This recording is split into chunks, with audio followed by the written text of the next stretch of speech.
Welcome to tonight's Land Down Under virtual wine tasting. I'm Scott Jones from Jones is Thirsty. Talk about a little bit about the wines real quick. Hopefully, you've already poured up the hermit crab.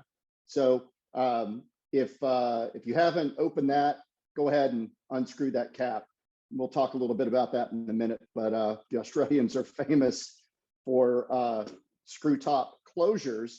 And as for the boxer, this is kind of unique. So I've never done this before at a wine event, but we need to talk about this one for a second. So Molly Dooker recommends that this wine get the Molly Dooker shake before you open it. What Molly Dooker does is rather than use additional sulfites for their wines, their red wines, they use nitrogen as a preservative. And so there are still sulfites in the wine because sulfites are a naturally occurring part of fermentation, but they don't use extra sulfites after the wine is bottled. They use nitrogen. So that nitrogen dissolves into the wine. And while it acts as a preservative, the other thing it can do is it actually kind of dull the wine's aroma and the wine's flavor. So they encourage folks who buy their wines that are young wines, and we're talking like 2 years old or less, to shake the wines to release the nitrogen, which then will allow you to enjoy the wine's aroma and flavors. Now, I have a 2018, right? It's 2021, but it's just April. So just to be safe, I am going to give mine a shake. And here's what you do. Mine's actually already open. You just thank goodness my top's still on. I just kind of turn it upside down and give it a shake. I mean, you can just, I usually do it with two hands.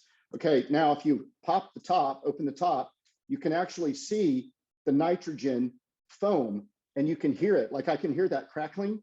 That is the nitrogen that's dissolved in the wine actually being released now. So they encourage you to kind of let the foam go down. Mine's gone down a little bit. Put the top back on one more time, turn it upside down, give it a good shake. Okay, top off again. And I've got a little more foam, but it's going down quickly. Okay, so the other thing you can do is if you don't have time to shake the wine, you can also just kind of aerate it, swirl it in the glass. You can, what they're just trying to do is get you to make sure that you're enjoying the wine to its full potential. And again, it's really for young wines, 2 years or less. So I think most of us probably have what would be considered a fairly young example. So I thought we'd do that and we'll see how it goes. So that's the boxer. Okay, so just a quick little kind of intro to this. This is a tasting that's been on my to-do list for a very long time. Personally, I think the world of Australian wines. I think that in maybe the last, and sometimes for a good reason, they've gotten a bad rap because Australia turned out a lot of wine, like lots and lots of wines, and not all of it was super high quality. And so people, I think many consumers decided that they could find better values elsewhere. But the fact of the matter is Australia continues to make some outstanding red and white wines. They make some amazing sweet wines. I also think that there are a lot of hidden gems there. There's a ton of great values. And so tonight, we're just going to kind of scratch the surface. I want to kind of set the stage and bring some context to Australia because it's just such a unique place to grow grapes in many ways. It's totally different from any place that we've covered in Europe or even America along the Pacific coast. It's just a kind of a different place. So we're just going to scratch the surface, and I mean like a tiny little scratch. So it's by no means this exhaustive deep dive, but it's a start. And my hope is that like anything that I do around Jones is Thirsty, that it encourages you to to be curious and to learn more. So I just wanted to say that, get that out of the way. And for those of you who have joined a Jones is Thirsty wine tasting in the past, you know that every one of my virtual events includes a philanthropic connection, and the virtual tip jar goes to a organization that's doing something fantastic in the community. I'd say the lion's share of those organizations are in and around the Birmingham area, but we've helped support some awesome organizations doing things outside of Birmingham. Tonight is one that's kind of dear to my heart, and I'll just tell you, we have Jim and Linda Jones from the Alabama Childhood Food Solution here to tell us a little bit about some of the cool stuff that they're doing in the area to help kids, specifically focused on kids who face food insecurity. And that's been an ongoing issue in many communities. Certainly that's been amplified during COVID. So the virtual tip jar, you can make those tips, those donations through my Venmo account, which is at Jones is Thirsty. Venmo, you can do it now, you can do it at any point during the event, you can do it tomorrow morning. And then what I do is I collect all those virtual tips and then send them directly to Jim and Linda on Monday morning. So I know that Jim and Linda are on, and I'd love for Jim or Linda, both of you, to maybe just say a few words and let us know about some of the exciting stuff and some of the challenges that you've seen through this unique COVID period. So Jim, Linda, how you doing? Great, thank you. We're fantastic. We are in Central Alabama and have been serving the hungry kids of 7 counties for the past 10 years. We're excited to say that COVID didn't hit us as hard as it did a lot of places. We were able to increase the number of children that we could care for by 50% over the last year, and we continue to grow on a regular basis. Food insecurity is a serious problem in America. 1 out of 5 adults are hungry in America. In Alabama, 1 in 3 children don't have enough food in their home. We have struggled over these 10 years to feed as many of those children as possible. And we look forward to serving thousands more over the next few years.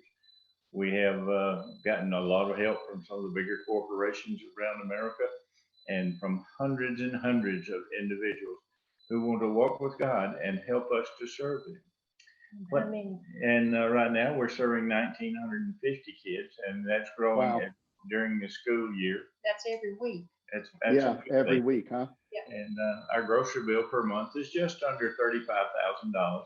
So we have a big grocery bill, and we provide food. I'm gonna put in. We probably would have fed a lot more kids this year, but with COVID, the kids are in and out of school. Yeah. And we can't get to them. So normally we would be probably about 2,200 a week. Wow. Right now. And you're primarily serving. Do you serve Shelby County and Talladega County? What's the footprint of the organization?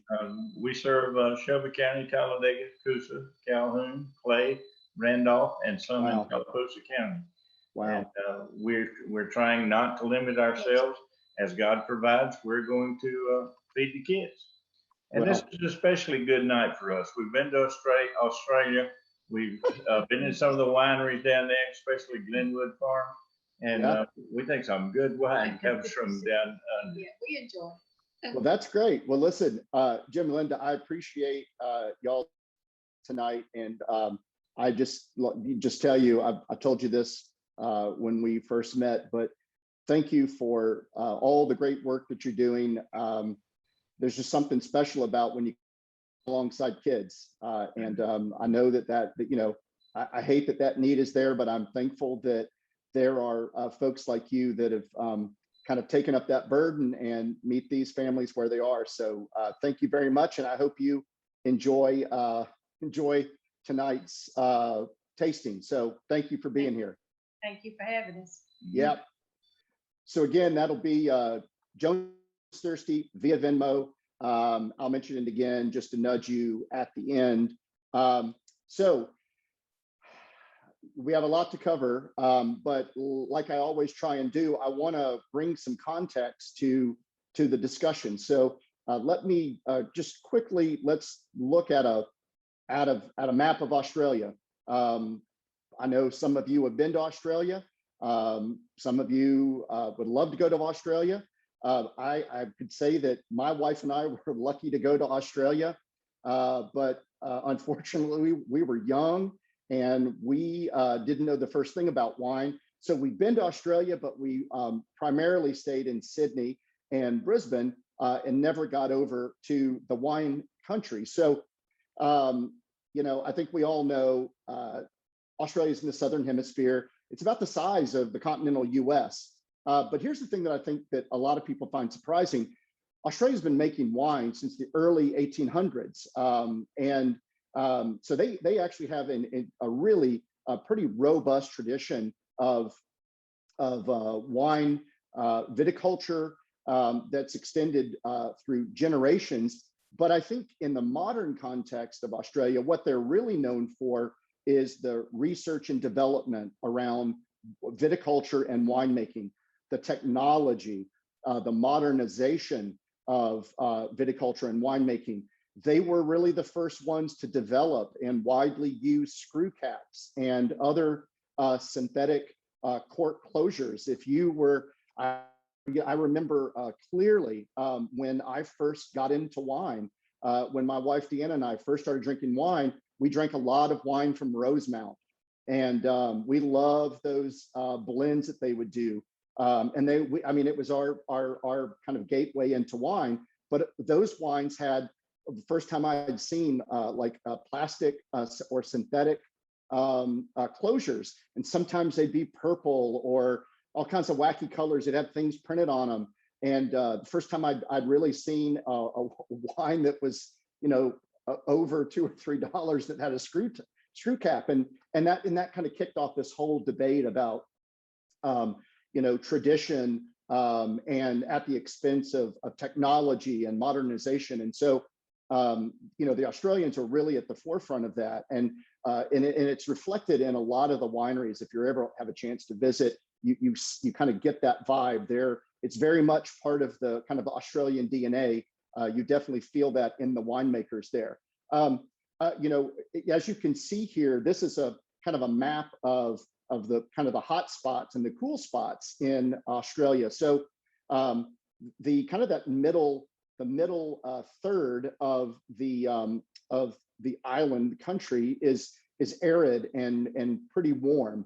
But you can see that along the coast and also actually along the western coast, you can see those pockets of green and blue. So most of that really high quality winemaking is in those cool to moderate coastal regions along the kind of the southwest and the southeast.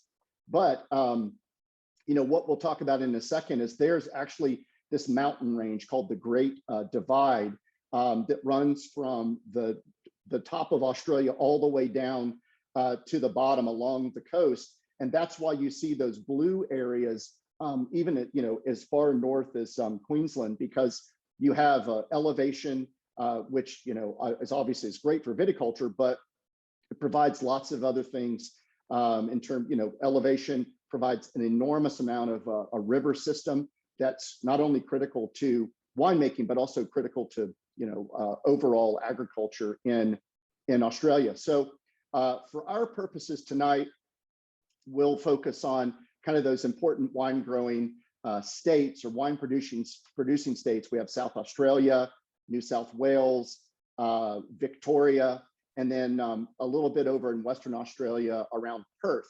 So again, just for context, in terms of important cities and cities that you probably have heard of. So Perth is over here on the western side. And in terms of latitude, it's at about 32 degrees south latitude. Sydney, Over on the west is about 34 degrees latitude. And then Hobart, which is down in Tasmania, is at about 42 degrees south latitude. And so, you know, Tasmania is the kind of little island state that's just south of Australia. It's the coolest or coldest growing region. It's where a lot of the grapes are produced that go into Australian sparkling wine. But the thing to know is that Perth, Sydney, Hobart all fall between that 30 to 50 degrees south latitude that we talk about every single time I do a wine event.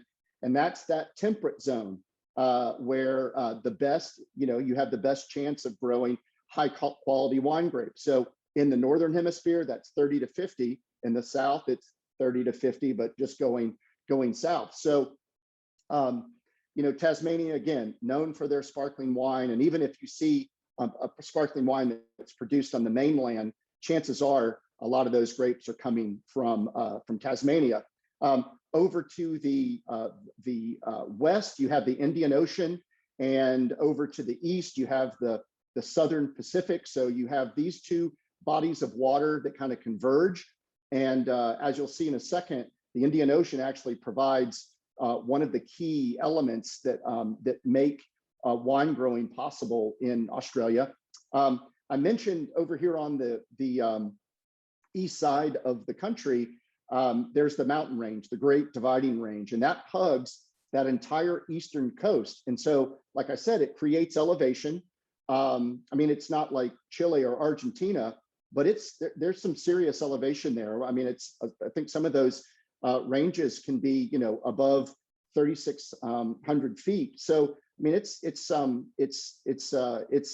a substantial elevation that creates some really advantageous conditions for viticulture and overall agriculture. And it also creates that pathway for the river system. And we'll see that a little bit later. You have really important rivers that create really wonderful wine growing regions like Murray-Darling, which is an important wine growing area. That's where you have two rivers, the Murray and the Darling, that converge together to create some cooler, more temperate areas. So overall, as we look at that kind of southern green area there, you have latitude, you have some maritime influence, obviously from the Indian Ocean and the Pacific Ocean, and you have elevation from those mountain ranges, and it creates this really diverse climate. And if you've had Australian wines in the past, you probably know the most famous red grape that comes out of Australia is Shiraz. They also grow a lot of Cabernet Sauvignon. In fact, many times you'll see those two blended together. But Cabernet does really well in Australia. And we'll look at a place a little bit later called the Limestone Coast. And there's a soil there that's kind of custom made over millions of years to really work with Cabernet Sauvignon. In terms of white grapes, the most widely planted grape in Australia is Chardonnay. It's the most widely planted, you know, really in terms of the wines that we understand, the most widely planted, you know, green skin white grape. The wine we're going to look at tonight is a wine that's primarily Viognier. Viognier is another one of these grapes that's kind of found a home in Australia. So other grapes are Semillon, which is a grape that you might know from white Bordeaux blends. It's the kind of the grape that's behind some of these really wonderful dessert wines that come out of Sauternes in Bordeaux. Oftentimes it's blended with Sauvignon Blanc, but Semillon has a home in Australia. Riesling, which we think of as a grape that really flourishes in cool climates, there are some amazing examples of Riesling coming out of Australia now. And in terms of some of the wine pros that I talk to, Riesling is really, I think many think that Riesling is about to be the next great white grape that comes out of Australia that is really going to kind of find traction with the palates of many consumers. And so, you don't see a ton of it out now, but if you go to any wine shop, in your neighborhood, you're likely to find a really nice example of an Australian Riesling. The other thing that is really cool about Australia are the age of their vines. They have an entire system of categorizing old vines. And we actually did a tasting a few weeks ago where we had an old vine Zinfandel. And it was from an area in California where they actually do have some very old Zinfandel vines that are, 80, 100 years old. There are vines in Australia that are, 125 plus years old that are, they have some in Barossa Valley, in fact, that are 150 years old. They have some vineyards there that have have plantings from the original vines that came there in the 1800s. And a lot of that has to do with the fact that there are some areas of McLaren Vale where our two wines come from, and in Barossa, in the Barossa Valley, that area, because of quarantining, never had phylloxera. So those are the original plantings there. That area was never touched by phylloxera, which devastated, I mean, absolutely devastated the entire world outside of Chile and some parts of Australia and some parts of New Zealand, which had some natural barriers that kept phylloxera out. So there's a lot of rich history in Australia. So that's your Australia 101 class. Any questions before we actually start getting into the wine part? I know I covered a ton there, but I just wanted to bring some context to it. Okay, well, if you want to ask a question, unmute yourself. Happy to answer it. You can send it through chat. But let's move on to our first grape and our first wine. So the first wine that we're going to have tonight is a blend of Viognier and Marsanne. It's mostly Viognier, but I wanted to actually draw attention to Viognier because it's a grape that is historic or historically found in the Northern Rhone Valley. So if you've been a part of Jones's Thirsty Tastings, you know that I really love the wines of the Rhone. We don't often talk about the red wines of the Rhone, though that's really, there's some amazing stuff going on there. Because we're looking for kind of more budget, value-priced wines, we tend to stay in the Southern Rhone, but the Northern Rhone is really where some of the most prestigious wines come from, both the red, Syrah, and that's where you find places like Condrieu and Chateaubriand, which are renowned for Viognier. That is the kind of the white grape of that area. And the kind of the weird thing is that prior to the 70s and 80s, Viognier was really thought of as almost an indigenous grape. I mean, it's international in the sense that it can be grown in lots of places around the world, but there just didn't have a lot of traction prior to the 70s and 80s. And then it started to gain some popularity in Australia. And oddly enough, it's like the white grape of Texas. If you go to any vineyard in Virginia, they're all about Viognier. They grow a lot of Chardonnay in both Texas and Virginia, but Viognier is just like, it just took off there. And now you're seeing it gain some popularity in places like California and Chile and Argentina. But the thing that I wanted to really draw everyone's attention to tonight is that oftentimes, I know that I struggle with a lot of my wine clients and my friends. I know that Wendy Watts is on the tasting tonight. She's at Red or White Wine Shop here in Birmingham, which is an awesome wine shop. But I know that she gets this, I'm sure, over her many years working in Birmingham. But it's not hard to find suggestions for kind of light style wines, like, oh, I like Pinot Grigio. Well, have you tried this style of Sauvignon Blanc? Or we've looked at the difference between like Pinot Grigio and Pinot Gris, but you kind of get to Chardonnay, and it's like, well, you've got like the more lean style of Burgundian, cool climate Chardonnay versus the big, full-bodied, kind of warmer California style Chardonnay, but it's kind of Chardonnay once you start getting to like the top of the full body chain in terms of white wine. Well, Viognier is up there. It's a full-bodied white wine, to be sure. And as you're drinking this, you can feel it if you've been sipping on it. So I wanted to have a chance to turn everyone on to a wine that is great with food. It's a full-bodied wine that can be served like you would a Chardonnay, but it is unique. It's very unique in terms of its aroma and some of the flavor profiles. But it's just one of those grapes that I think is a great alternative to Chardonnay. And you often find it, particularly in the Northern Rhone, blended with Marsanne and Roussanne, which are two other white grapes that are grown there.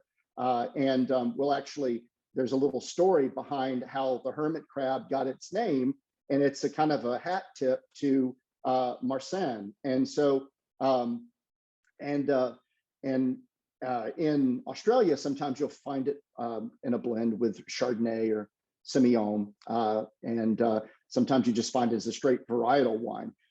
The other cool thing about Viognier is that in the Northern Rhone, particularly in Côte-Rôtie, which is that area is like definitely Syrah country, you hear about these these really expensive examples of Syrah, and in Côte-Rôtie they actually put a little bit of Viognier in with the Syrah, so when you have a red, real rich, full-bodied Syrah from the Northern Rhone, many times you'll have a little bit of Viognier in there. That's kind of a historic blend that actually just brings another level of complexity to those wines. So the Viognier we'll have tonight is definitely a new world example of Viognier. It's going to come from a place that's much warmer, so it'll have some different characteristics. In looking at that slide in the upper right-hand corner here, that's the winery's tasting room. It's a 5-story tasting room that's built like a Rubik's Cube. Again, it goes back to what I was saying about these Australians, man. They're not afraid to put it out there. I think of the Osborne family, the kind of the dad. He's the kind of the face of the brand. He looks like this combination of David Crosby and, like, if you've ever seen Jim Clendenin, he has this long, curly hair, blonde mullet, and he's just and he's always got on these wacky, super weird, vibrant print shirts, but he's deadly serious winemaker.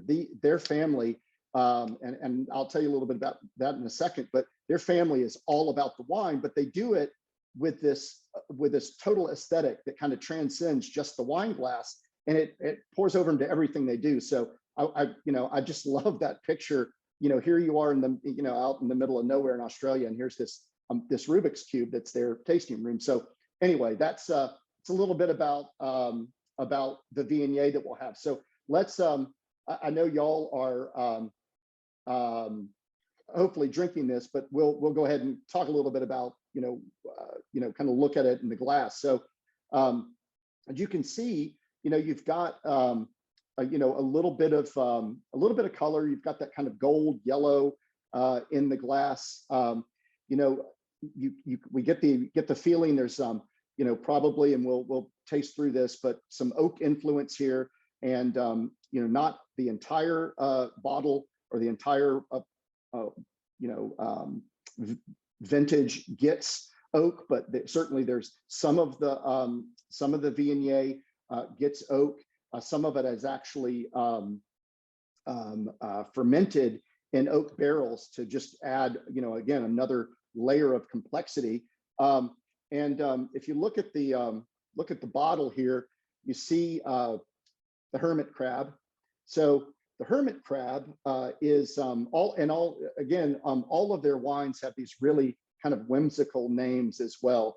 That's like Molly Dooker as well. They all have these kind of really funky names, but you have the Dierenberg, which is the family, the producer, and this is a multi-generational operation here. The Osborne family are actually the family that is currently kind of running the show, but this is a winery that's been through multiple generations. And so the hermit crabs are literally in that region there, on that coastal region, is a place where you used to find a lot of hermit crabs. So there was a hat tip to literally the little animal, or the little crustacean, and then hermit is actually kind of an inside baseball wine abbreviation or shortening of Hermitage in the Northern Rhone, and that's where Marsanne comes from.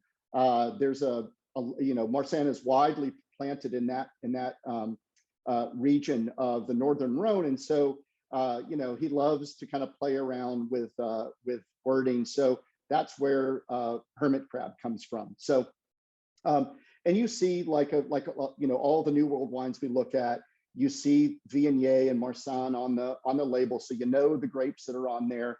Both of these are pretty full-bodied wines. I think that that Marsanne helps to balance out some of the more assertive aromas and flavors of the Viognier. They make good blending partners. You see it's 2018, so that's the vintage date, right? So let's give it a good little swirl here. Give it a sniff. And for those of you who have never had Viognier, it definitely has, to me, a very unique kind of unique aroma. It's I think a lot of people will say that it can be have aromas of tropical, kind of tropical fruits and things. I haven't had a whole lot of tropical fruits in my life, but I can definitely, in my mind, I can pick up on things that are, different than the fruit we might keep in our kitchen. But I definitely, for me, I get like a melony, almost like a honeydew, kind of a green melon aroma, and definitely some pineapple. But to me, it's kind of, I think of melon and like a pineapple-y combination. And once we take a sip, I'd love to get some feedback from everyone else, because again, this is, I think for most of us will be a new experience. So let's take a big sip.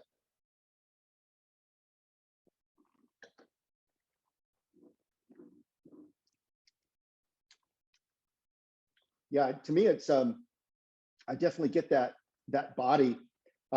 It's got a very round feeling in the mouth. It's I think the only word I know how to use is like creamy, even though it's not necessarily creamy, but I definitely have a kind of a silky kind of feel.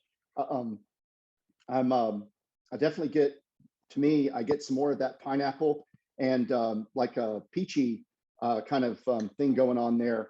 But it has, for a full-bodied white wine, it has a nice crispness to it. I think that it makes it, really fun to drink. Eric, I see you put in floral. Yeah, that's definitely one of the hallmarks of Viognier is a floral component. Perfect there. Anyone else picking anything up there, both either in the aroma or the flavor? Wendy, you have your hand up. Yeah. Yeah, go for it. Scott, what I really get is that sort of nuttiness, like a marzipan character, but I don't know, maybe that's more from the Marsanne than from the Viognier. Yeah. Do you know how much of each it is? Yeah, I think this year is about 70-30. I think it varies in certain years, but it's there's a good representation of Marsanne there for sure. Yeah. I know in past vintages, I know that they've had some comments that have alluded to like a toasted almond or a nuttiness. So it would make sense that you would pick up on that marzipan.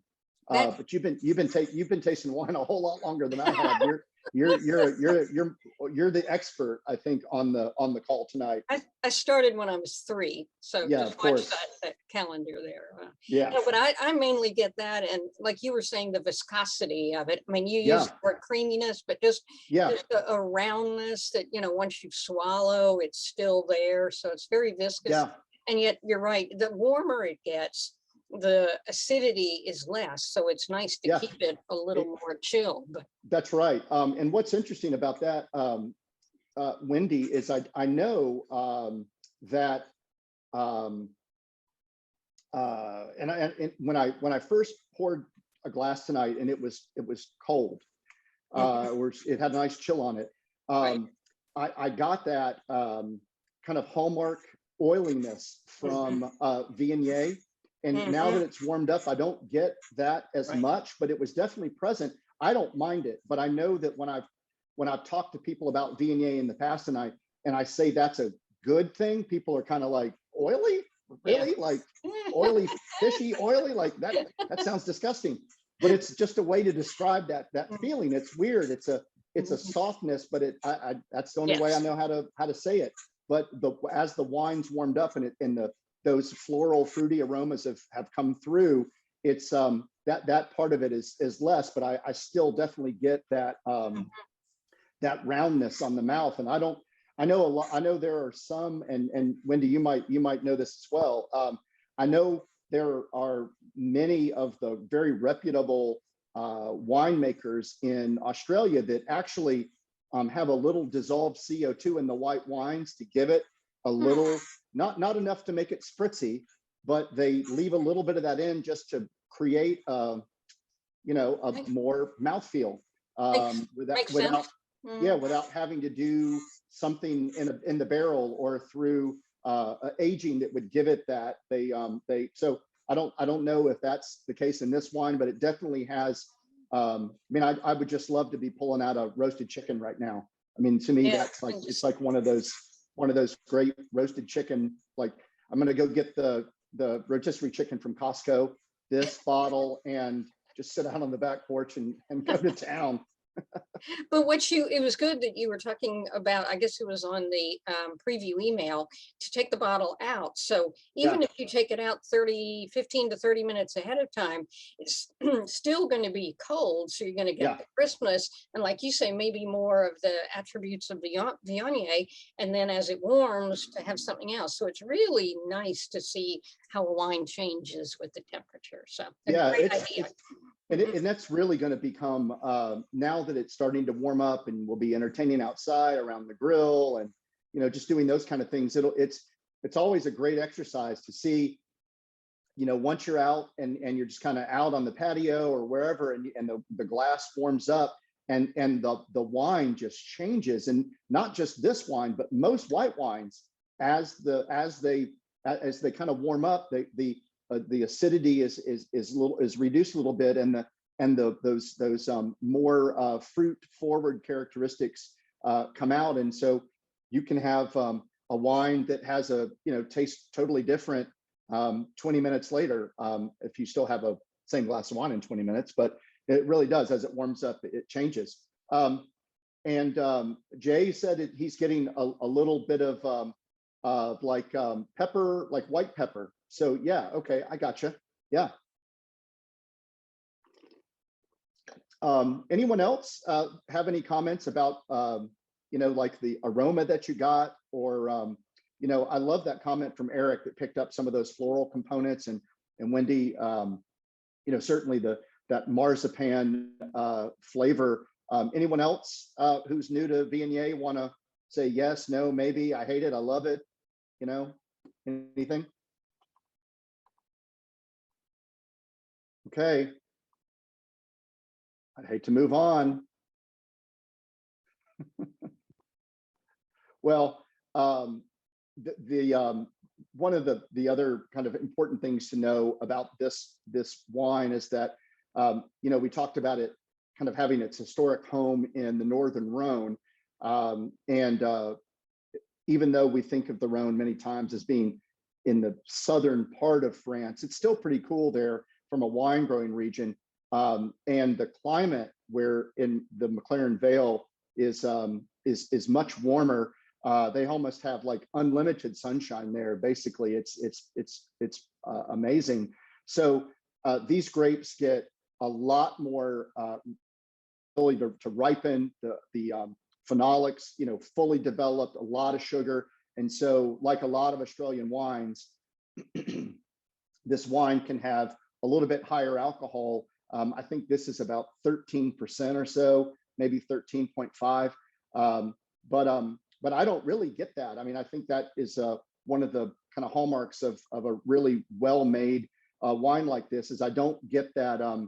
I don't get the impression that this is a wine that is overripe or that is hot. I don't get that. So I know sometimes winemakers can leave just a touch of residual sugar in it to kind of mask some of that alcohol without it being a sweet wine. Because to me, this is definitely feels very dry. I don't have a lot of this. I get that fruitiness, but not sweetness, and so maybe that helps to counter some of the alcohol. But to me, this would just be a really terrific. Again, if you're thinking about Chardonnay and you're looking for an alternative, whether it's the grilled chicken. My wife and I last night for dinner had mussels in this incredibly rich fumet that had been cooked down with shrimp and lobster, and the broth was just like super thick and wonderful. And like this to me would have been a great wine to have with something like that as well. So I mean, I think you could think about grilled fish, anything off the grill would be great. Like I think of like grilled grouper, mahi, something like that. And I guess if you thought about a pairing to like extend that and really connect with a wine, you could have like a mango peach salsa or some kind of salsa with tropical fruit, habaneros for a little bit of heat, and then that fish. It seems like this would be just a dynamite pairing. So that's my 2 cents. Anyone else before we move on to the Shiraz? Yeah? No? Okay. Let's see. Jay Hale, who is I know a fan. I'm trying to read the comment here. Yeah, he was just talking about the Syrah historically, having a little hint of Viognier in it. And again, it's really cool. You can check that out. It's pretty neat.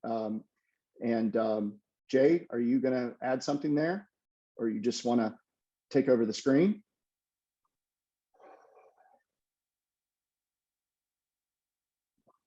Okay. Well, let's. Well, you know what? I just I wanted to say one more thing about the family before I go, because they actually make a whole line of wines, and they make a wine called the Stump Jump, which is a fantastic Shiraz. It's they also do a blend, but anytime you see this family's name on a bottle of wine, you can be assured that it's going to be really well made. And I wanted to point out that back in 2009. 12 of Australia's oldest family-owned multi-generational wine businesses came together to form what's called Australia's first families of wine. And D'Arenberg and the Osbornes are they're one of those 12 families. So that just shows you the level of respect and history that this family has within the not just the wine growing community in Australia, but internationally. So just something to kind of know as you're kicking around the wine store.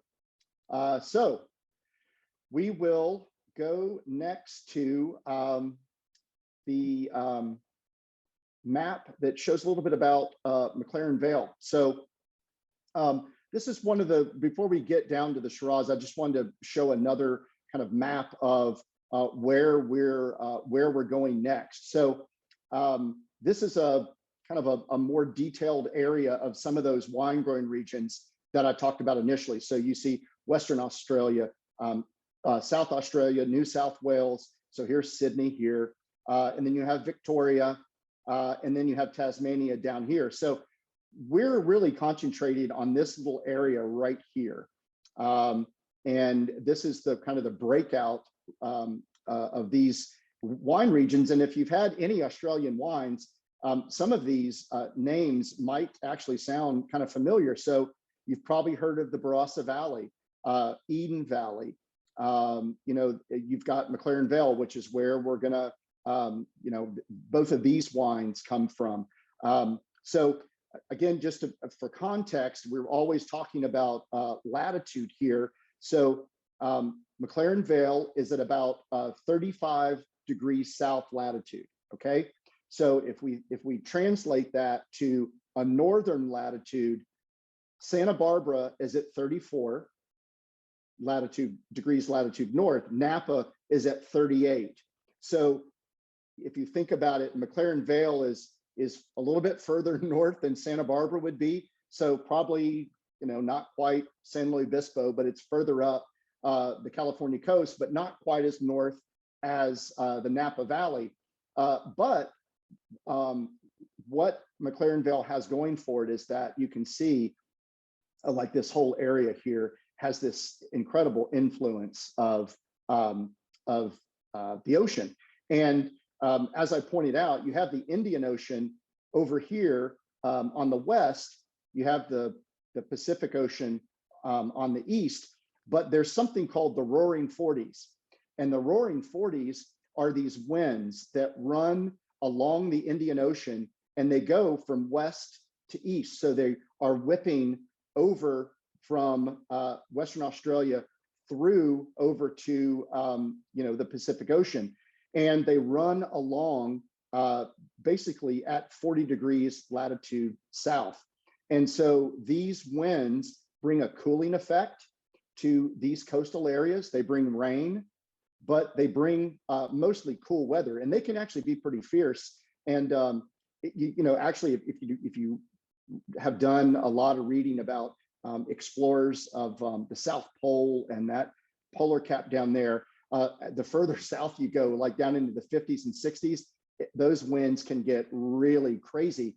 And actually, some of those winds in the 50s in particular, and 60s, really affect New Zealand in terms of how the grapes are grown there. But for our purposes, we get the influence of the Roaring Forties for Australia. And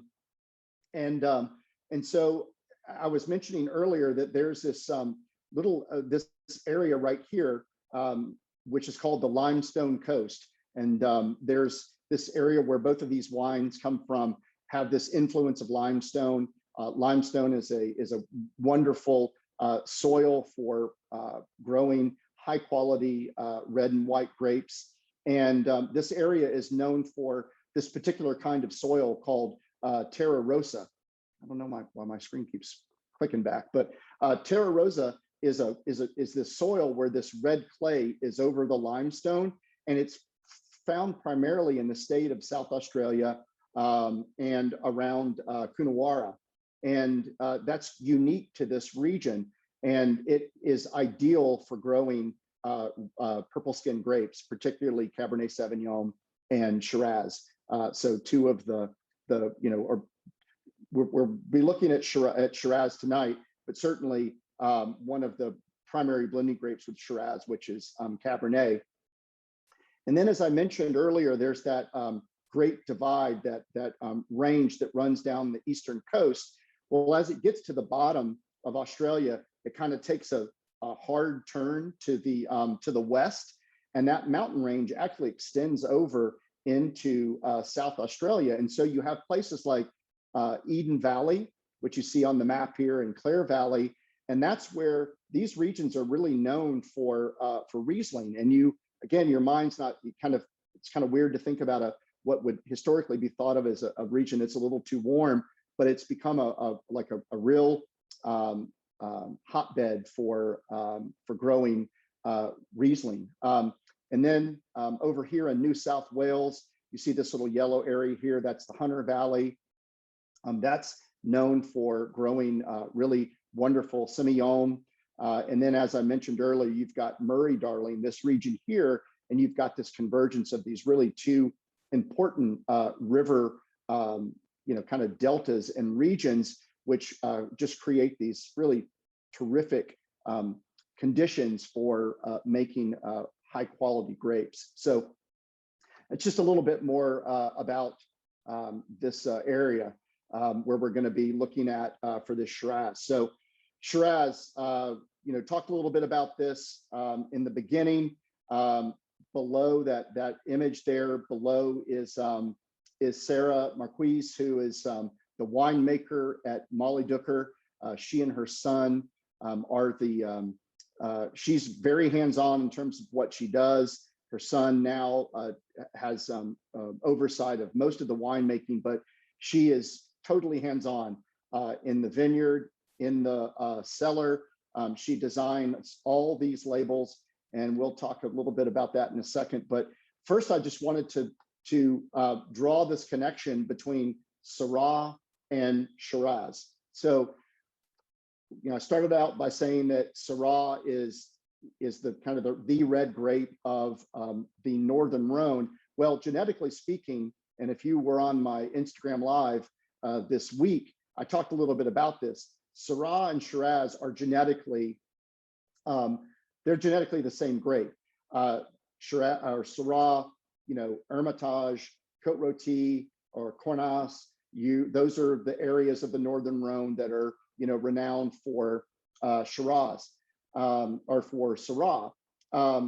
Shiraz is the word that was adopted by mostly by the Australians, but it really is the hat tip to New World examples of the Syrah grape. And I've always heard this, and I don't know, Wendy, you might have some insight into this, but I've always heard it that the legend is that Shiraz comes from or is named after the Iranian city of Shiraz, which in ancient times was a real kind of this amazing city of art and culture and viticulture.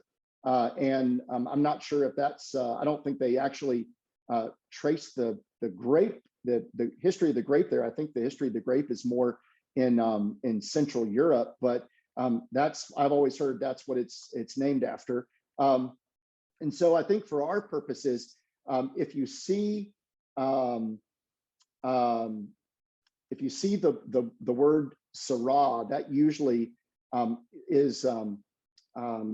you that it's going to be associated with a cooler growing climate. So you're definitely going to see Syrah in France, but if you see a Syrah in Washington State, Sonoma County, Chile is doing Syrah, you'll see it labeled as Syrah.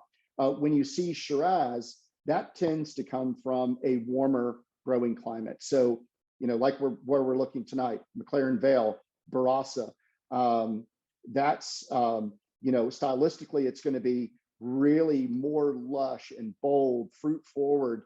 It's really going to reflect those warm, sunny climates where they're getting full ripeness, loads of sugar, and these wines can be pretty high in alcohol. And in terms of Australian viticulture, this is their most widely planted red grape. The vast majority of it is made into dry red wines like we'll have tonight, but you are starting to see this show up in sparkling wines. There's this whole kind of subculture of people who love to drink sparkling Shiraz. I've had a few that I like. It's definitely something that's totally different than a sparkling wine you've had in the past, but it's a thing. And they make a little bit of rosé, but it's mostly dry, still table wines. And then you see it blended with Grenache and Mourvedre and Cabernet Sauvignon. It's a grape that finds lots of different ways to blend with other grapes. So if you've ever had a Chateauneuf de Pape from the Southern Rhone. That's a blend of many grapes, but Syrah, Grenache. Sometimes you'll see these wines labeled as GSM blends, where you've got Grenache, Syrah, and Mourvedre together. You'll see all over Australia Shiraz and Cab blended. The wine we're having tonight is 100% Shiraz. So this is a kind of a pure example of what this grape can do in a warm climate. So let's. I'm going to grab the bottle here, and we can look at it. I'm going to take the top off. Make sure my pour up a little bit here. So we'll look at the label. Molly Ducker, they make, just like the D'Arenbergs we just saw.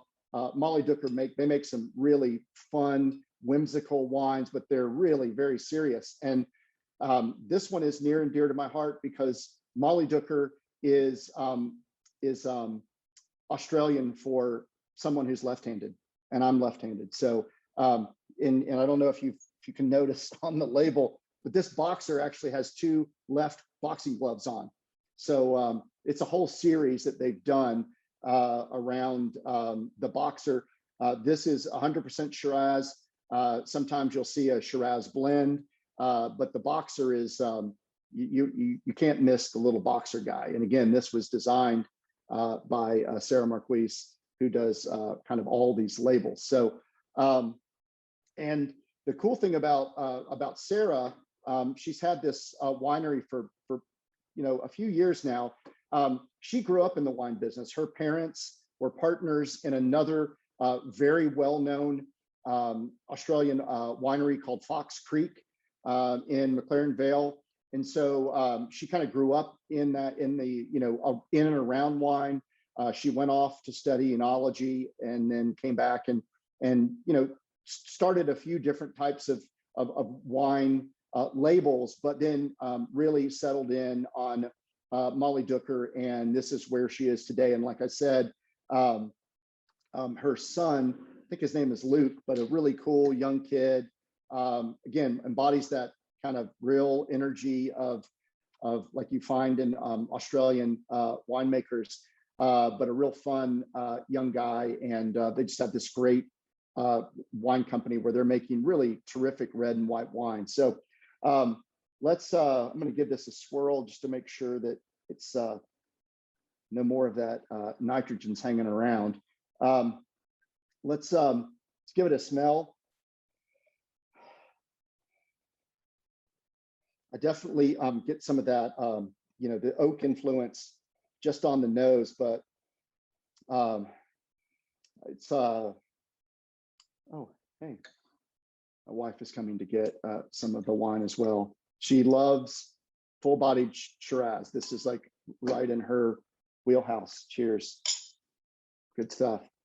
To me, that's, I definitely get fruit here, but it's more like, there a lot of, you might hear people talk about a jammy quality to a wine aroma. It's definitely, to me, like a more jammy, a richness than, kind of like a fresh blueberries, something like that. I kind of get a little bit of kind of plummy as well. But it's definitely a dark wine. It's pretty opaque. The one I have in my glass, this is got a lot of color, a lot of extraction. So you can kind of just look at it and get a whiff of it, know it's going to be a full-bodied wine. So let's take a sniff and see what we have.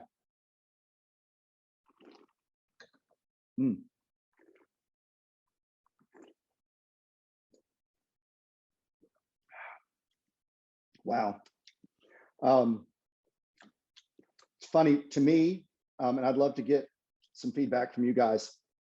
When I went to take a sip, and I put my nose in there again, I thought of like blackberry preserves. That was like what hit me right away before I even got the sip. Is I thought, oh, it's like the little fancy little blackberry preserves I like to put on toast. And I definitely get that, some more of that blackberry, blueberry on the palate as well. Initially, I got a little blast of that alcohol on my nose, and I know this wine is the one I have. This vintage is 16% alcohol. That's big, y'all. That's a big red. Needs some big food, but my mouth is watering. But I'm still the finish that I'm getting. For me, is like I feel like I've had a spoonful of blackberry preserves, but I get a little black pepper in there too, and definitely some spiciness, which is pretty wonderful. It feels frankly, what I'm most surprised about is I was expecting to get a real hit of pretty intense tannin, knowing this grape and that it's this big, but to me it was surprisingly smooth, or more smooth than I thought it would be. But it definitely, I definitely get some of that nice tannin on my tongue, which I would want if I was having this with grilled lamb chops or a big steak. It needs to be there, but it's actually really delightful by the glass. It's going to be really good with food, but it's to me it's pretty delicious with by the glass. This is a lot of fun. I definitely get now also in some of that finish. I'm getting the kind of those aromas from the oak, a little bit of that vanilla, and some of those oak, a little bit of that oak influence. But I really I've had their blends before, the Shiraz blend. This is the first time I've had their 100% Shiraz, and man, this is a fun wine, nice wine. Thoughts, comments?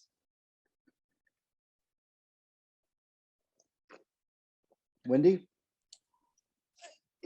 I've been kind of sipping it all along as you've been talking about it. And at first, I mainly got sort of that cocoa chocolate character with the, excuse me, with the fruit subdued. But now, I kind of freshened it a little and swirled it. And I'm getting what you're saying, the black fruits, the raspberry, those are coming up. I agree with you. The palate is really very smooth. There's enough tannin to give it nice texture, but not to stick out as too drying. So it's really, really showing very, very well. I agree. Yeah, and what's really cool too about this is that it's a bone dry wine. I know there's no residual sugar in this, but it has the fruit. It gives you that impression of sweetness. I think about some of the folks I come in contact with that like that characteristic of fruitiness of like a Zinfandel, and this it's not in that same ballpark, but I get that same kind of a feel that for those people who like a dry wine, but still want some of that fruit characteristic. This one is actually really turning out to be a really fun wine. And like you said, Wendy, now that it's been open a while, I'm sure over the course of a meal would just be really, really terrific. Anyone else who is kind of this or has some feedback about it? Jay Hale, I know you're out there. I know you like Shiraz.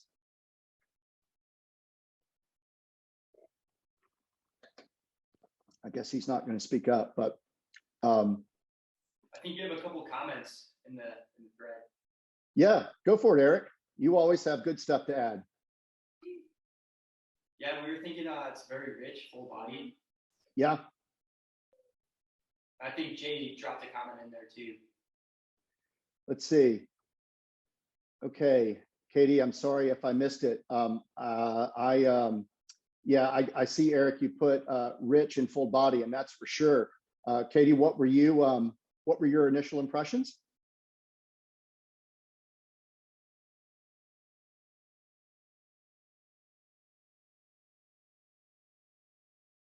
Okay, well, I agree. This is definitely a rich, full-bodied wine, and it's kind of like going back to what I was saying about Viognier. When you talk about stacking wines in terms of body, Shiraz is really toward the top. They make big, hearty wines, and like Viognier and Chardonnay being at the top, this is the antithesis to something like Pinot Noir, which would, in some cases can be a very light red wine.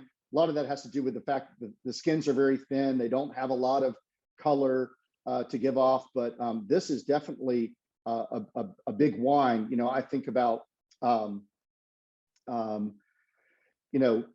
said this earlier, like grilled lamb chops. We had, again, at dinner last night, we had a hanger steak, and this would be exactly that kind of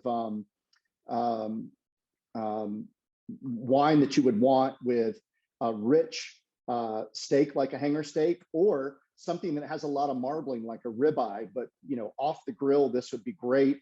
If you put some blue cheese on top of that, I think about things like smoked Gouda, roasted vegetables. This is something that could take some really robust seasoning, and the fact that the tannins are relatively soft. I think you could actually have this with food that was robust in terms of spice with a little bit of heat too, because the heat wouldn't really dial up those tannins. I think it could be a great match for you think about like food from Morocco or some of those North African spices, those rubs that have a little bit of heat and a lot of really rich toasted aromatic spices. This would be great alongside that as well. Yeah, Lynn just said, she loves that jammy blackberry. Yeah, it's really weird. As I took that sip, I just thought of those fancy little jar of blackberry preserves that I see at Publix. I mean, it's just, to me, it just kind of, it explodes with that. Yeah, I see, let's see here. Yeah, Jay Hale said, it's very solid. It's exactly what he came here to taste. So Jay, I know you're muted, but I appreciate the feedback. His wife said, could you pair it with roasted cauliflower tacos? Listen, buddy, I think that's probably something we need to talk about offline. The answer is sure. It's wine, anything, it's totally subjective, but the truth is that you really could. I mean, if you were to caramelize the cauliflower, and I know that you know what I'm talking about, but cauliflower has a lot of natural sugars, and as you roast those, they caramelize and they create that really rich exterior. This really would be great with that. If you put the roasted cauliflower with a little bit of salsa on a toasted corn or flour tortilla, yeah, it'd be dynamite, man. I hope that you're not just asking because you're thinking about it, but maybe because that's what you guys are enjoying right now. That's, well, besides the Chick-fil-A that I had earlier, as Yes. because as one does. Yes. But no, so one of Lizzie's favorite, entrees to prepare is the roasted cauliflower taco. Yes. So she was asking, if this one would pair very well with it. I think it would. I think it would. Good. Look, I think I'll have to go back and double check, or you can double check for me. Okay. But I think that Molly Dooker wines are, they might be vegan friendly. So you might just double check on that. Okay. But I think I remember reading something about that a while back. But anyway, I think that this is a wine, again, I think that because of the setup of the tannins here being relatively mild with a lot of that fruit, I think it would be fine with a really robust vegetarian or vegan dinner if you were looking for a red wine with some oomph to it. Or if you were serving this with someone who was having a vegan or vegetarian meal, and then someone was having, steak or something. I mean, I think it's a Like at it's my a house. wine that, like at your house, of course. Right. It's like something that could play well with a lot of different flavors and textures. But yeah, it's something that that needs a little, the food's got to have something going on. Otherwise, a wine like this would just totally steamroll, a food that was kind of not up to, didn't quite have the heft to hang out with a wine. Yeah. But let us know how the roasted cauliflower is. Love to know. Yeah. Will do. Mm-hmm. All right. Anyone else comment on this wine? Or I'd love to, now that hopefully everyone's a little more relaxed after having a few glasses of the red wine, I'd love to know what you guys think about the Viognier Marsanne. Again, not grapes that I've typically covered in virtual tastings, but as we are here to do, you don't have to love everything, but it's about discovery and about trying something new. So would love to get some feedback on either one of those.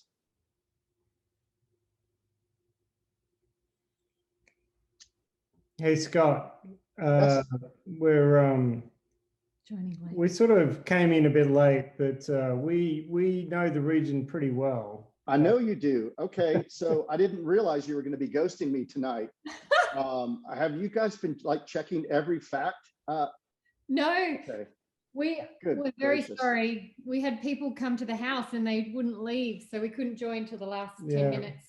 Unfortunately, we were too social and people, Anyway. so it was all good. So this wine actually is surprisingly good, I think. I get worried about some brands being sort of repackaged for the US market, and Right. this is actually pretty good. It's a pretty heavy wine, but it's smooth. I actually like it. We shared it with the people that wouldn't leave. The people that I got you. And yes, it wouldn't leave. It's obviously heavy. It's a 16% alcohol, but it's a wonderful wine. But Kate's family is from the Barossa Valley, and they have massive Shiraz there, which is 16%. So that's sort of the norm. But would you drink it every day? Probably not. But it's a great wine for a steak. It's a great wine for a good meal. And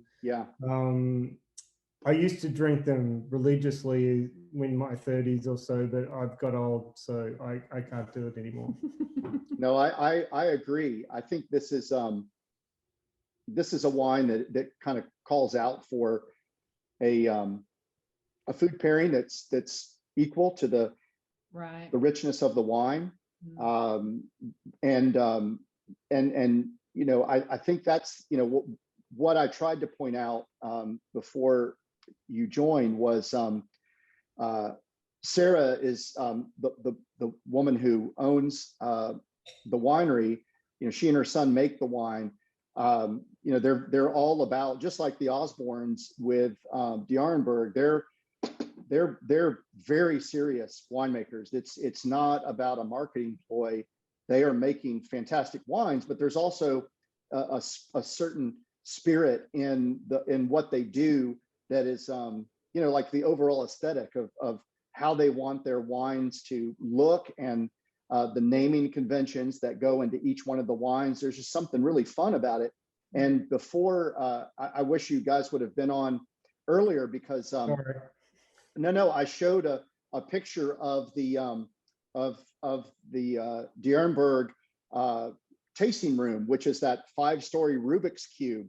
And it just speaks to the spirit of some of these winemakers.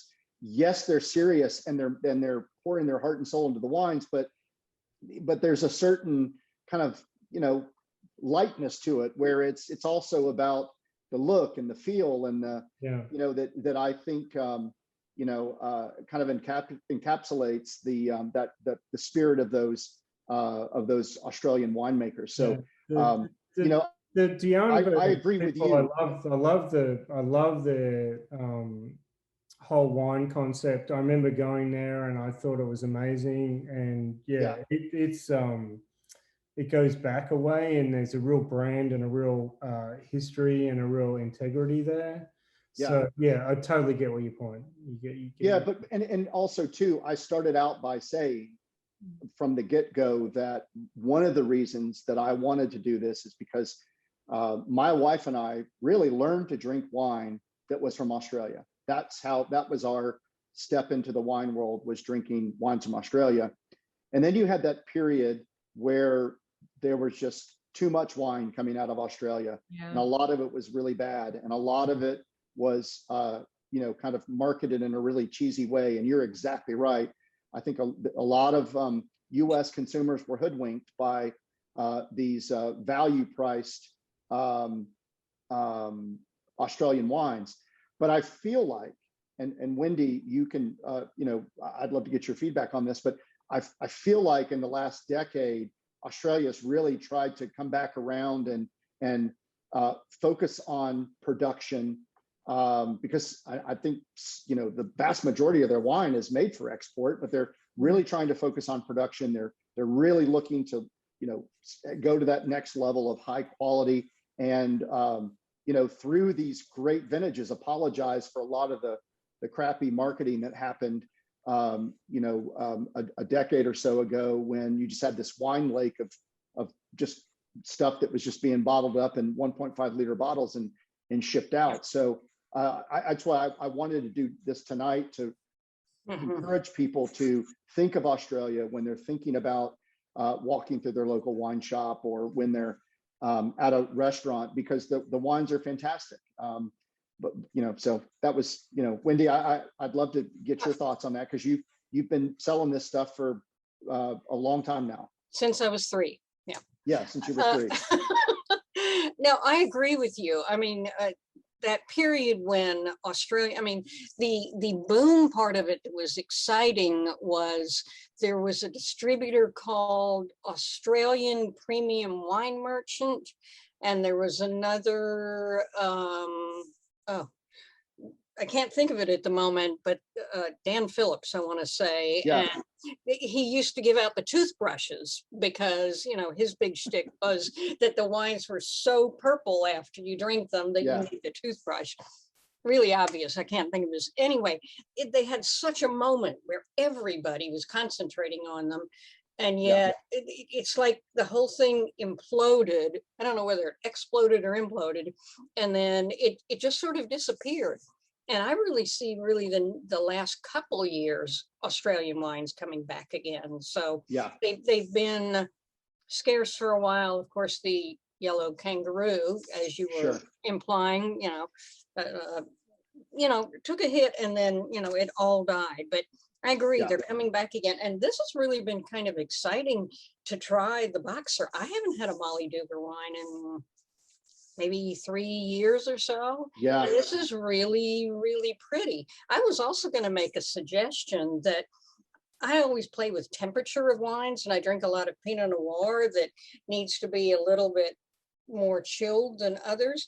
But I tested it on this, and this with a little bit of coolness really kind of brings back the fruit again. In other words, if it's just sitting in a room with regular temperature, it gets warm. And I have those little silver chill balls that you keep in the freezer and put in.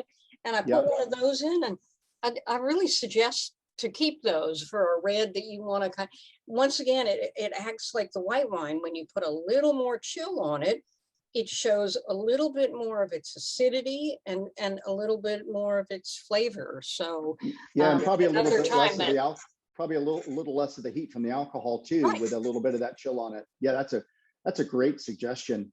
Great suggestion. We've talked about we talk about that often on these tastings about temperature, and you're right, Wendy. This is a great example of when that pays big dividends. Kate, remind me, you're from Barossa Valley, or from that area? Am I remembering that correctly? You are. I live, well, my family's farm is really close to Seppeltsfield. Seppeltsfield, yeah. Yeah. Which Yeah. the oldest winery in that area. So the answer Yeah, is the answer is yes. We were talking earlier about how that's one of the few places on the planet, Barossa Valley, that wasn't affected by phylloxera, and they have some of the oldest vines under, that are planted today, that are 150 plus years old, and then some of those plantings are children of cuttings from the original vines that were planted there in the 1800s. I mean, it's a really unique viticultural area in terms of history of winemaking, in modern history. It's a so place. Scott, you're talking about Kate's dad ripped the vines out of the Grange Hermitage. Oh gosh. Well, no, that is to say the neighbors, and we talked about this when you were talking about how someone that has a certain aspect on a certain slope with a certain sun coming in at a certain time has, the A+. My dad he had the B+, but then we could see the A+ growing. That's right. The way, and my dad ripped his out because there was more money in different crops. But I just say to anyone on the call, as cool as it is to tap into, like my neighbors are Koleski. If you want to look that up, it's they're doing some really good wine. They have huge, heavy but wonderful Shirazes. The problem the US has is if you go to the local, we call them bottle shops, is you're generally going to get the worst of Australia. You've got to be very selective, unfortunately, because most Australians don't have enough scale. And so it becomes a marketing thing, not a quality thing. And it's just a really challenging thing. And then Australia gets judged and goes, oh, Australian wines are shit. And it's just, that's not true. It's just the marketers have got hold of the worst wine, mass produced it, and thrown it over to the US to drink. And that, unfortunately, that's the way the world works. Yeah, and you make a good point, and I bring that up often, and that's one of the reasons why I've focused on value-priced wines on all of these virtual tastings, because the fact of the matter is that we know that whether you are making wine in Oregon or a small little village in Australia, you've got to have scale in terms of production to get that big national or international distributor. And then so you're just at the mercy of the market. And so we know that a lot of those wines do stay home and can only be purchased in tasting rooms or direct to consumer or some of those other types of outlets. So what I try and focus on are wines that are still great values, but have the bandwidth to have, at least good national coverage. And that's what I think both of these wines here are good examples of wines that are, fairly readily available, but also, deliver a great value for the price. And they're great with food, and they're not super complicated. They're wines that you can just open up and enjoy.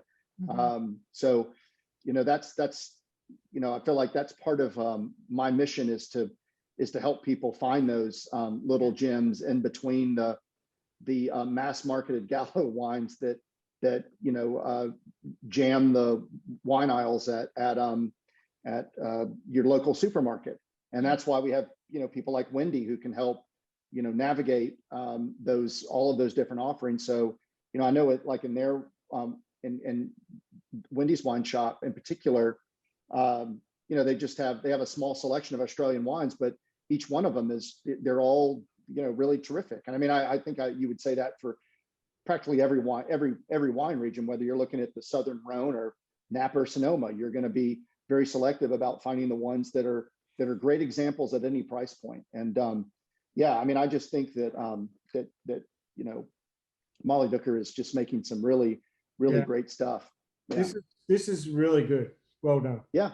Well, I'm glad that I'm thrilled that y'all were able to get it, and I love the fact that you called in. And Kate, I'm I think I remember, this is a little kind of aside, but they have a friend there, Shelby Matthews, who I do some wine and food demos with, and I remember I was doing a cooking demo and a wine pairing with Shelby, and I mentioned something about Australian wine, and I said I mispronounce Barossa Valley, and Kate, you were kind enough to make sure that I said it the right way, and I pray that I haven't mispronounced it since. But no, I noticed that, Scott. You nailed it. Well done. Yeah, I got the Shiraz and the Barossa. There you go. So You did it all. I'm trying. It's awesome. And what I was going to say earlier was, it's so funny to me because we don't drink Australian wines here in the States very often. We opt for Italian or French, or now we're all over Oregon. Thank you. Yeah, Oregon, of course. Pinot Noirs, or Italian Montalcino, or but we don't drink it as much. Yeah, and it's nice to come back home and have a night like tonight and try something from what we're very familiar with. So thank you. Well, that's awesome. Well, I appreciate y'all joining, and I don't want to keep others from asking questions or offering up comments if you have them. But I also want to be respectful of everyone's time. I see we're right at 8 o'clock. I do want to close again by reminding everyone to, if you're able and willing to make a donation tonight, you can do that through my Venmo account, which is Jones is Thirsty, and all of that will go to some terrific efforts to help fight food insecurity for these kids. I also want to remind everyone that you can reach me on Instagram, Twitter, Jones is Thirsty. I started a couple of weeks ago a private Facebook community. And if you want to join, you just have to go on, send me an invite, and I'll let you in. But it allows us, it's really cool. It's a great way for this community to, talk about what they're drinking, ask questions of each other. It's supposed to be this really kind of fun, interactive experience on Facebook. And I've been part of some private Facebook communities, and it's a lot of fun. And so it's been neat to see this one,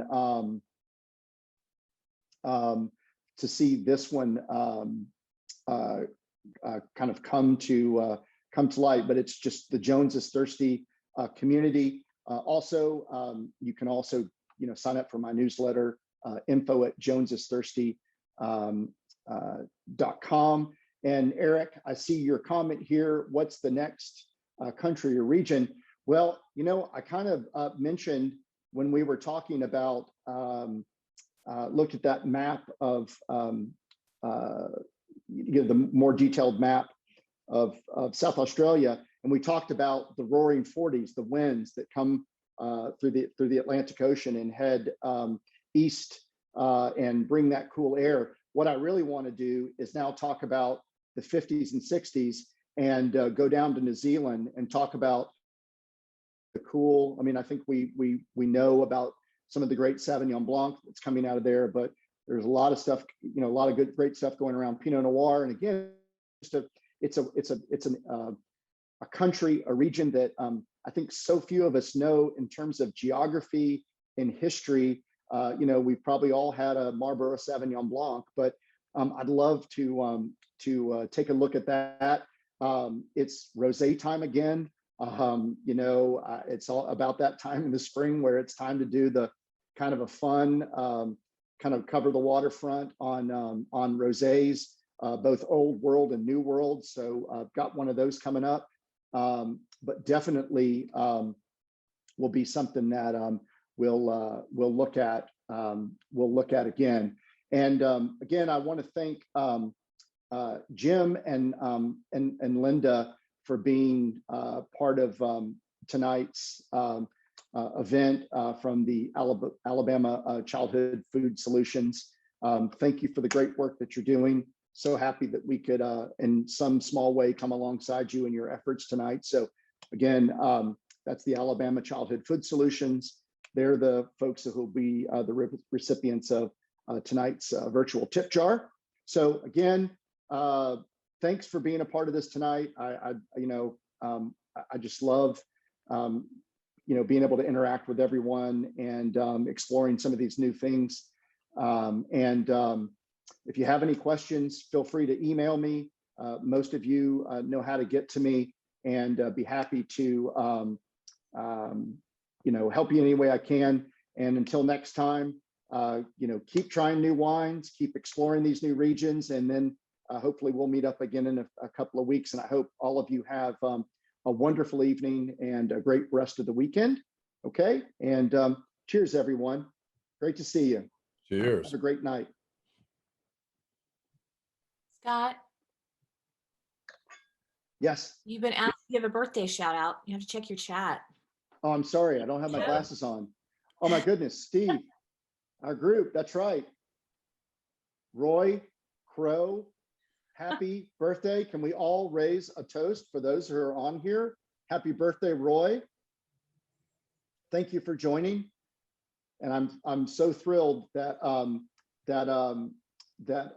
Steve and Susan were kind enough to put that in the chat. And thank you, Deanna, for alerting me to the chat, since I don't have my glasses on.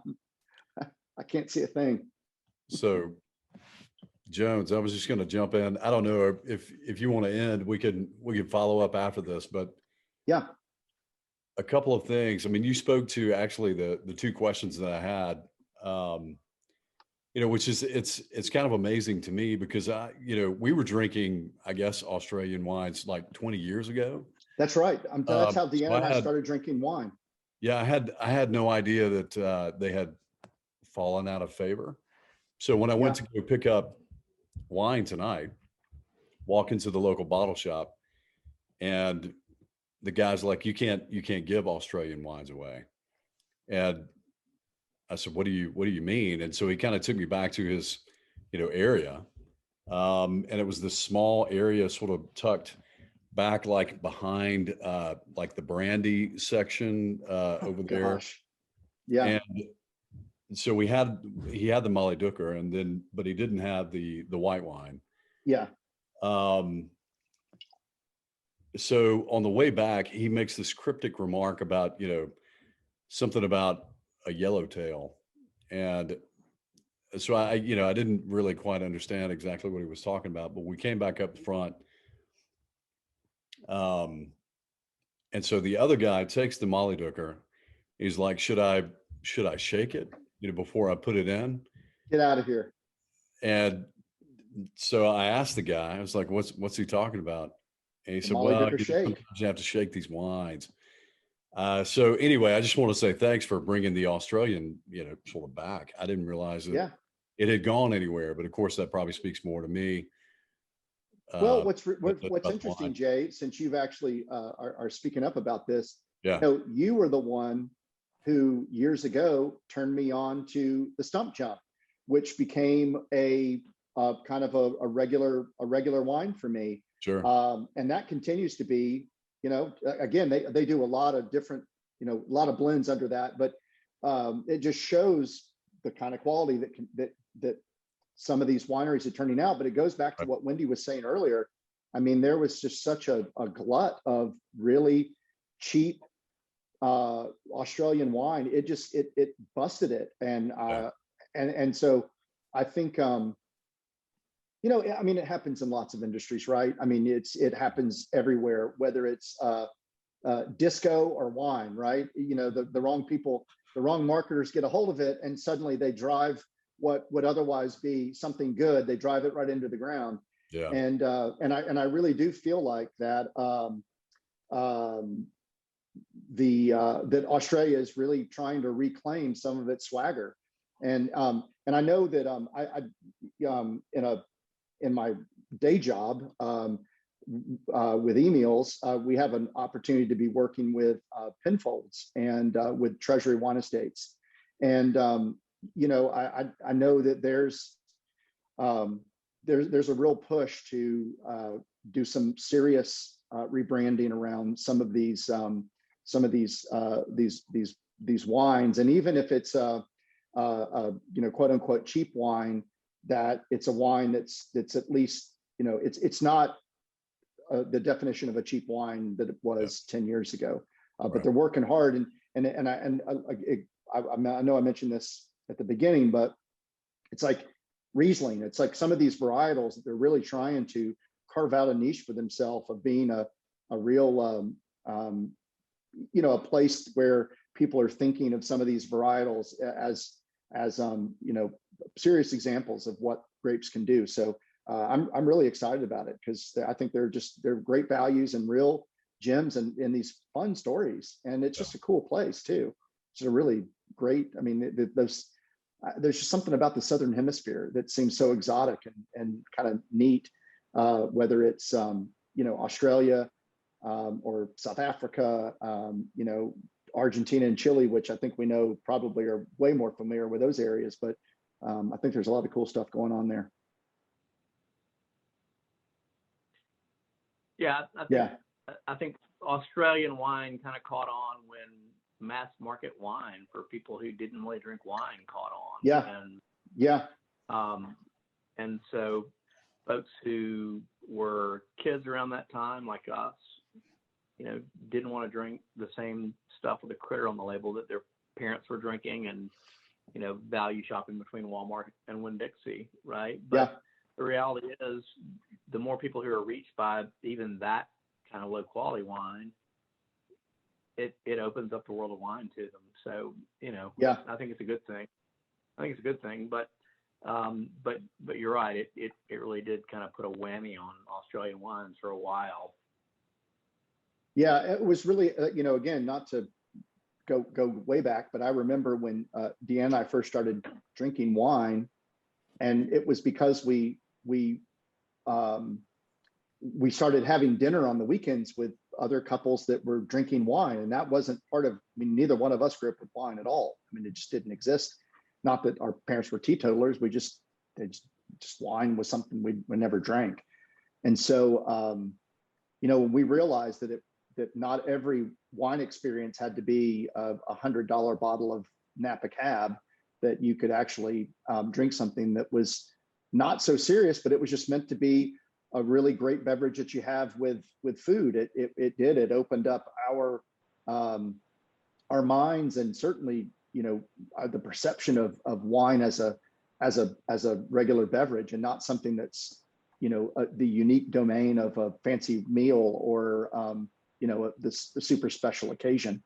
So Australian wine was definitely the thing that did it for me. A gateway drug, right? Yes, it was my. Speaking of not having to be $100 a bottle, Wendy, I went into y'all's shop today to get the hermit crab. It's great. I loved it. It's a great shop, lovely space, and those two tables that you have on the when you first walk in the door that has everything. The bargain table. Yeah, it's great. I mean, that is a great way to bring people into wine. And some cool stuff. I bought like 4 bottles of different things on that. Yay! I visited Birmingham. Thank you very much for saying that. I was going to mention that we also have a couple of Tasmanian sparkling wines. So, and they're both definitely. They are both, I mean, they're the same winery, Jan's, but they're terrific. And then we have but we have at the moment about 600 different wines, and we'll be increasing that. So that's and great. For anybody who doesn't know where Red or White is, it's where the old V. Richards was in Forest Park. So I'll be there tomorrow and Monday. So please come by if you to see what we have. So thank you. Thanks for saying that, Jay. You bet. And Wendy, sure. I'm assuming that those Tasmanian sparkling wines are made in the traditional method, so they're it's just coming from Tasmania. Well, I didn't Well, really know much about Tasmania at all, but I mean, they're both $25 and I've tried both. There's a regular and a rosé, and I was Yeah, really impressed with the that's great. quality. So Yeah. thank I you mean, for all what are of the your varietals? geography What are the today. varietals in the? What do they make the sparkling wine out of in Tasmania? What varietals? I knew you were going to ask that, and I'm sorry, I just don't know. But boy, will I Jay, know I tomorrow. think it's still Shiraz, Chardonnay maybe? and Pinot Noir. Is it Pinot? On- Okay. yeah, Australia grows a good bit of Pinot Noir. I mean, it's lower on the food chain in terms of acreage devoted to it, but Tasmania is such a cold region. I mean, it's at 42 degrees south latitude, so it's cold. They can grow whatever they want. And so they can keep that, they can get the ripeness because they've got sunshine, but they keep that crispness and that acidity. Chardonnay is the most widely planted white grape there. So I think it's probably, I mean, I'd be willing to guess it's probably mostly Chardonnay and Pinot Noir. And if they're making a rosé, it's going to have that influence of Pinot Noir, because based on what I've learned in the past, Shiraz is usually the exclusive domain of the sparkling Shiraz. That it's not usually a blending grape of a traditional method sparkling wine. So, but man, I'd love to come in and get that, because a friend of mine who's a wine educator who lives in Houston. I mean, she just can't say enough about Tasmanian sparkling wine. I mean, it's like getting kava. I mean, except it's probably even better because it's even colder there. But it's a champagne method. It's their first class, or they should be. Very cool. So I have to come in and check that out. Yeah, I saw that Molly Duker makes a sparkling Shiraz, and they also make a rosé of Merlot, which I thought was interesting. Yeah. Something I didn't ask earlier. So I saw that Derenberg Chester's gone to all organic, but Molly Duker, I mean, on their website, they're big and bold about, this is our irrigation plan. This is how regularly we water and why. Yeah. Which, you know, is when you're an old world wine guy, you're like, what the hell? Yeah. Right. But exactly. Yeah, you're right, Jay. I mean, and that goes back to kind of the unique geography of Australia. I mean, they have to have irrigation. It's not just grapes, it's everything. And that's what's so cool about the mountain range, is that it gave birth to that incredible network of rivers. And were it not for those rivers, they wouldn't be growing anything there. Not just grapes, but any agricultural product. So, you know, they're you know, again, to your point, you know, you can be an old world winemaker and God bless them, and they do what they do. If they don't need irrigation and they can dry farm, then that's fine. It's unique to their region, but not everyone can do that. And so, but you're right. I remember reading something about they talk about you know, the weight of the grapes as they go into each bottle, right. and you're right. They're very, but they put it out there. I mean, it's like, we're trying to make the best wine we can, given the cards we have. Yeah. Yeah, they got like the Venn diagram around mouth weight on their website, which is really freaky, but it's that's how in the weeds they are about it. But yeah, it's you know, I have a friend of mine that this has been last year. She was doing a lecture on Australian wines, and she showed it was really weird. She's like, this is not going to make any sense right now, but I promise it will when I'm done. She showed the floodplain map for the entire country. And it's amazing how little rain much of Australia gets. And so they have to rely on you know, that river system to provide irrigation. And then they got to capture all the rain they can. So it's just, they're in a, you know, they just have to irrigate, you know, just no two ways about it. Yeah. As a developer who's doing a lot of things in the Southeast and Florida, that sounds like heaven to me. Not having to worry about floodplains. Yeah, of course. That's right. That's right. It's an arid, dry little, not very swampy there in the outback. But yeah, they're doing some cool stuff at Molly Dooker. That's for sure. Yeah. This was cool. Thank you for introducing me to these wines.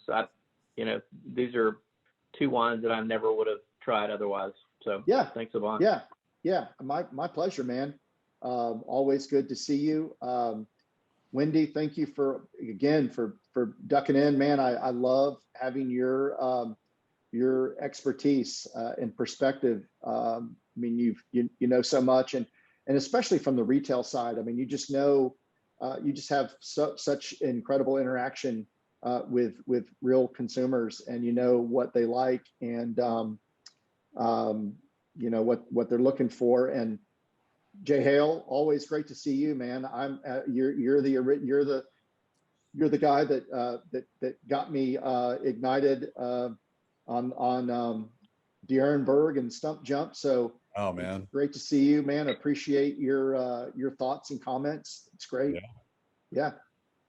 Not to mention your love of Viognier and Chick-fil-A. That's a fantastic. Somebody has to do that. I know, and it's you. It's you. It's not always important that pairings rhyme. When they do, it's extra special. Yeah, that's right. That's right. That's my superpower. That's good. No, but now one of the things, I know you're trying to wrap things up, but I've got one last question because and I wasn't explaining it correctly when I typed it in the chat, because it's probably not something you can type in a chat. But so when I was asking about the Viognier, you know, we sort of pointed me to this, which I don't know if you can see, but it has Viognier in there somewhere. Yes. So when you pulled it up and it was a white wine, well, I thought I'd been cheated. You know, yes, I was like, I'm oh, sure. You silly man, you at the wine store. Or, you know, caveat emptor, right? So silly. That's right. Again. That's right. So was that you meant the white Zinfandel. Yeah, something like that. But it was in the Australia section. It says Victoria's. Okay, no, it's Australia. Victoria's first vineyard. Yeah. So Victoria is the state just below South Australia. So they do some great stuff in Victoria. Yeah. No, you haven't been hoodwinked, my friend. You got a cool little blend there. Okay. So go treat yourself to a bottle and a white wine. That's right. What else is in there, Jay? What else is in there besides Viognier in that bottle? Shiraz. Yeah. Shiraz. Shiraz. Jones says Shiraz. Hey, listen, I'm telling you right now, the Ryans, they know their Australian pronunciations. Sure. So Jay, but they don't pronounce most things right. Australians don't pronounce most things right. So why do we have to take their word for it? Australian words? Scott, I think maybe what several people have been hinting at here is that it was a tradition that started in the Rhone and maybe many other countries also, but say Barolo comes to mind, where a little bit of white wine is taken from the vineyard to blend with the red. And the kind of old-fashioned reason is before the winemaking practices had been well developed, the red wines from the grapes were really kind of rustic, were rough. And so what they did is blend in a certain degree, whether it was 5 or 10% of white wines, in order to kind of smooth out the balance. Now, definitely that was the case in the Northern Rhone. Do you know, Scott? I mean, is that sort of maybe why Australia does the same thing? Or I think you're exactly right. I think that Viognier, in the presence of a really full-bodied grape like Shiraz, it's like I like to use the example it's like wearing jeans and a t-shirt, and then you put like a cashmere pashmina on, or a scarf. It brings a little elegance and refinement. And, I think that a little hint of a white wine that's that aromatic and just helps to, make it not so masculine. And maybe, again, how we talk about masculine, feminine in wine. I think it just brings a little civility to like you said, and in rustic, you kind of took the word right out of my mouth. Especially in some of these regions that are susceptible to having a lot of ripeness. You don't often find this in really cool growing regions. You tend to find this, I think, in places where the red wines can get real big. But that would be my guess. And probably the same is probably still holds true in Australia for why they would do it. They make a great little pair. Well, good. Yeah. I thought I'd been cheated. No, you hadn't. You've just been educated. You got a bonus. You got mostly Shiraz, Jay. You just got a little Viognier in there to smooth it out. That's right. Good to know. That's right. Yeah. Yeah. Cheers, y'all. James, thanks, man. Really appreciate it. Yeah. Listen, y'all have a great evening, and it's always so good to hang out with y'all. Thanks for sticking around. I appreciate it. My wife is texting me. I can't read a thing because it looks it's like 2-point type, but I'm sure I'll get the download in a second. But no, I think it's great that everyone's like sticking around. I just, I think that's really, it makes it fun. It's like, this is fun. It's the after party. Yeah. Well, that's right. The after party. This is the one comment. True knowledge is disseminated. That's right. The one comment that Deanna gives me after every one of these is, why did you get off so soon? Everyone wanted to talk. They wanted to hang out. This is like when Letterman used to do the after the show, and that's when the really cool bands would come on, or, there was always the after the show. But I love it. If folks are willing to stick around, I mean, goodness gracious, I want to talk about like wine and Nala, the dog, and, there's depth. Deanna wants Nala. Right. She loves being That's right. Look at that. Look at that dog. That dog is awesome. That is my dog is the biggest. More ferocious than your dog. Oh. She's 11 months. She's bigger than I am. Yeah.